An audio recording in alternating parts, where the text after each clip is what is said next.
안녕하세요. 오늘은 세계 명품 조각 10선 중 8번째 작품으로 로댕의 제자이자 연인이었던 까뮤 클로델의 명작 중년에 대해 설명드리겠습니다.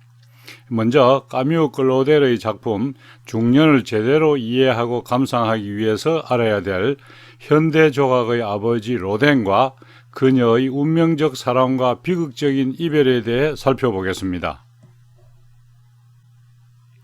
까뮤 클로델은 프랑스 북부지방 출신입니다. 아버지가 등기소 소장이었던 까뮤 클로델은 1남 2녀 중 장녀로 태어났습니다. 그녀가 태어나기 전 첫째 아들이 생후 2주 만에 죽자 낙담한 그녀의 어머니는 둘째 역시 아들이길 바랐으나 딸이 태어나자 탐탁찮게 생각하고 죽은 아들을 못내 잊지 못해 이름도 까뮤란 중성적인 이름을 지었습니다. 이처럼 까뮤 클로델은 어머니의 사랑을 받지 못하고 자랐으나 아버지는 그녀의 조각에 대한 재능을 알아보고 알프레도 부셰에게 딸을 소개하였습니다. 그녀의 재능을 알아본 부셰를 통해 조각에 정식으로 입문한 클로델은 이후 부셰의 소개로 현대 조각의 아버지 로댕과의 운명적인 만남이 이루어졌습니다. 로댕의 나이 43세, 클로델의 나이 19세 때였습니다. 천재가 천재를 알아본다고 로댕은 첫눈에 까뮤 클로델의 탁월함을 알아보고 자신의 작업실 조교로 채용합니다. 당시 이미 조각계의 유명 인사였던 로댕과 미모와 재능 그리고 총명함까지 갖춘 클로델은 서로에게 이끌려 연인관계로 발전합니다. 로댕은 까뮤 클로델에게 그의 모델을 써줄 것을 제안했고 그녀는 선뜻 허락하였습니다. 로댕은 곧바로 클로델과 사랑에 빠져 구렁텅이로 빠질지라도 나는 아무것도 후회하지 않겠고 슬픈 종말조차 내게는 후회스럽지 않아요.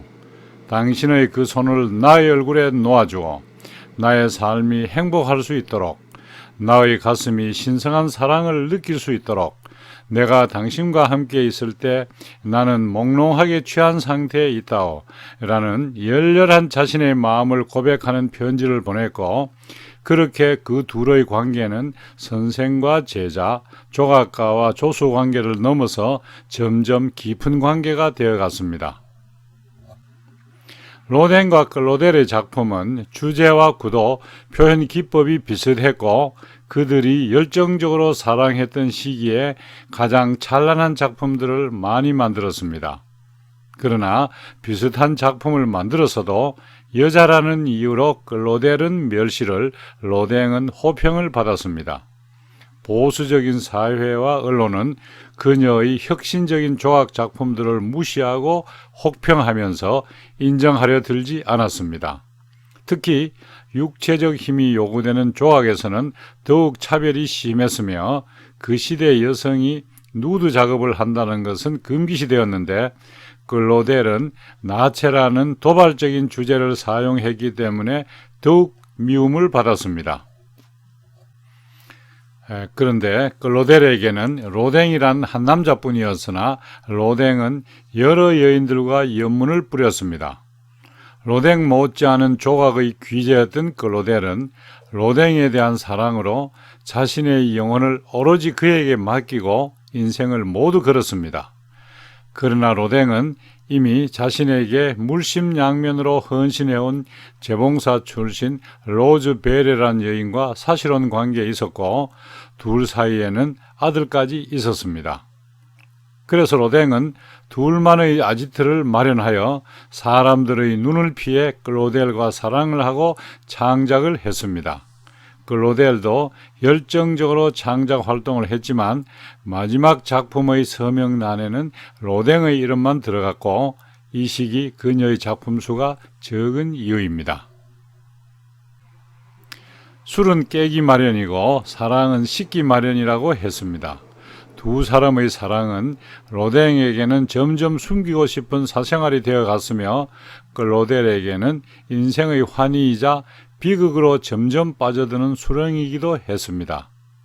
젊고 아름다운 여인과의 사랑과 조강지처와의 인간적인 의리와 정 사이에서 이러지도 저러지도 못하는 로댕의 처세에 사랑의 열정으로 가득 찼던 클로델은 로댕의 분명한 선택을 집요하게 요구하였습니다. 클로델이 불안해하자 로댕은 클로델만 사랑하고 로즈에게는 돌아가지 않겠다는 각서를 쓰기까지도 했으나 두 여인 사이에서 계속 우유부단함을 보이자 점점 클로델의 종용은 극단적으로 치달았고 로즈 베레의 질투와 간섭 또한 만만치 않은 가운데 두 여인 사이에서 괴로워하던 로댕은 결국 조강지처를 택하였습니다. 까뮤 클로델의 조각상 왈츠는 로댕과 결별하던 즈음에 만든 작품으로 한 면에 치우침이 없이 어느 각도에서 보더라도 역동적인 움직임을 느낄 수 있는 걸작으로 평가받고 있습니다. 조각 속의 여자는 분명 클로델 자신 같은데 그렇다면 그녀를 안고 있는 남자는 그녀를 배신한 로댕일까요? 아니면 한때 클로델을 열정적으로 사랑했으나 그녀가 버린 유명 작곡가 드뷔시일까요? 언제나 로댕의 그늘 아래 있었고 그의 사랑도 얻지 못했던 클로델은 마침내 1893년 로댕과 결별했습니다. 로댕과 결별한 후 클로델은 오로지 작품 제작에 몰두하였으나 자신의 작품이 계속 혹평을 받자 로댕이 자신을 해방하고 있다고 확신하고 툭 하면 로댕의 집에 가서 돌을 던져 유리창을 깨고 사람들과 만나는 자리에 가면 로댕이 자신의 아이디어를 다 훔쳐가고 다 훔치고 나면 자신을 죽일 거라고 말했습니다. 위의 두 작품의 경우도 두 작가의 작품이 대단히 비슷하여 클로델의 말처럼 로댕이 그녀의 작품 아이디어를 차용한 것이 아닌가 하는 의구심이 듭니다. 실제로 두 사람이 연인 사이로 있을 때 로댕의 이름으로 발표된 여러 작품의 제작 중에 클로델이 상당 부분 직간접적으로 관여하며 함께 작업을 하였습니다. 조각계의 거장 로댕을 의심하고 또한 그에게 거친 행태를 보이자 사람들은 그녀를 고운 시선으로 볼 리 없었고 그녀가 한 가정을 파괴하려 한다고 소문이 나기 시작하며 세상에 없는 나쁜 여자로 만들어 버렸습니다. 그럴수록 그녀는 더욱더 히스테릭해져 아버지가 죽자 그녀가 49세 때에 가족들에 의해 정신병원에 강제 입원되었으며 정신병원에서 30년 가까이 지내다 그곳에서 1943년 79세의 나이로 세상을 떠났습니다. 클로델의 어머니는 평생 그녀를 미워해서 단 한 번의 방문도 하지 않았다고 합니다. 한편 수많은 여인과 바람을 피우고 클로델까지 버렸던 77세의 로댕은 결혼은 창작에 방해된다며 만난 지 53년 만인 1917년에 정식으로 로즈와 결혼식을 올렸습니다. 로댕의 이기심이 엿보이는 부분입니다. 로즈는 침대에 누워 결혼식을 한 후 보름 만에 죽고 로댕은 얼마 지나지 않아 그의 7월에 뇌졸중 발작을 일으켜 1917년 11월 17일에 세상을 떠납니다. 까뮤 클로델이 남동생 폴에게 남긴 편지글 중에는 내겐 건너지지 않는 바다 하나, 그것은 너무 깊었다. 이제 혼자서 노를 저을 수 있겠다. 로댕이란 바다를 건널 수 있겠다. 꿈 하나를 깨는데 일생이 걸렸구나라는 그녀의 한탄도 들어 있습니다. 아무도 그녀의 장례식에 오지 않았고 클로델은 무연고 시신들과 함께 몽팜의 묘지에 매장되었습니다. 시인이자 외교관이었던 동생 폴은 클로델에 대해 하늘이 그녀에게 준 재능은 모두 그녀의 불행을 위해 쓰여졌다고 말했습니다. 지금부터 까뮤 클로델의 역작 중년을 감상해 보겠습니다. 중년은 10년 넘게 청춘을 다 바쳐 사랑했던 로댕이 그와 사실혼 관계에 있던 여인에게 돌아가고 홀로 버려진 후 그녀의 구구절절한 사랑의 애원을 표현한 작품입니다. 로댕이 로즈 베레를 선택하고 혼자서 임신과 유산을 오롯이 겪어야 했던 클로델은 그와 이별을 결심하고서 자존심 때문에 차마 이렇게 매달릴 수는 없었지만 작품을 통해서 그녀의 마음을 전하고 싶었을 겁니다. 그러나 로댕은 그녀의 마음을 헤아리기는커녕 자신의 사생활이 담긴 이 작품이 공개되는 게 두려워 그녀에게 작품을 의뢰한 정부에 그 의뢰를 취소하도록 압력을 넣었습니다. 그는 이미 거장이 되어 그럴 만한 힘을 가졌고 그의 바람대로 주문은 취소되었습니다. 늙으수레한 남자가 나이든 여인에게 이끌려 어디론가 떠나고 있고 그 뒤로 젊은 여인이 그를 향해 무릎을 꿇은 채 가지 말라고 애원하고 있습니다. 로댕이 젊고 아리따운 자신을 버리고 늙고 욕심 많은 동거녀 로즈 베레를 따라 떠나버렸음을 암시하는 조각입니다.